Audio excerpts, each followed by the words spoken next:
কিভাবে নিজেকে স্থায়ীভাবে ফর্সা বানাবেন দেখে নিন। নিজেকে সবসময় সুন্দর ও আকর্ষণীয় রাখাটা যেন জীবনের একটা অংশ। আপনি নারী বা পুরুষ হন, একটি সুন্দর মুখের কদর কিন্তু সর্বত্রই।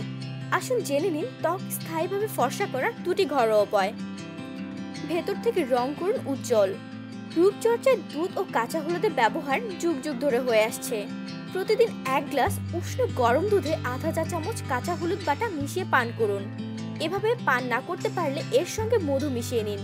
নিয়মিত হলুদ মেশানো দুধ পান করলে আপনার রং হয়ে উঠবে ভেতর থেকে ফর্সা। দুধে কাঁচা হলুদ বাটা না মিশিয়ে করতে পারেন আরেকটি কাজ। 1.5 ইঞ্চি সাইজের একটি টুকরা হলুদ নিন, তারপর টুকরো করে কেটে 1 গ্লাস দুধে দিয়ে ভালো করে ফুটিয়ে নিন। দুধে গাঢ় হলুদ রং ধরলে পান করুন। এভাবে প্রতিদিন একবার পান করবেন। রূপচর্চায় হলুদ শুধু দুধের সাথে নয়, বাহ্যিক রূপচর্চাতেও হলুদ আপনার রং পরিষ্কার করতে সহায়তা করবে। বিশেষ করে কালচে ছোপ দূর করতে এই পদ্ধতি খুব কার্যকর।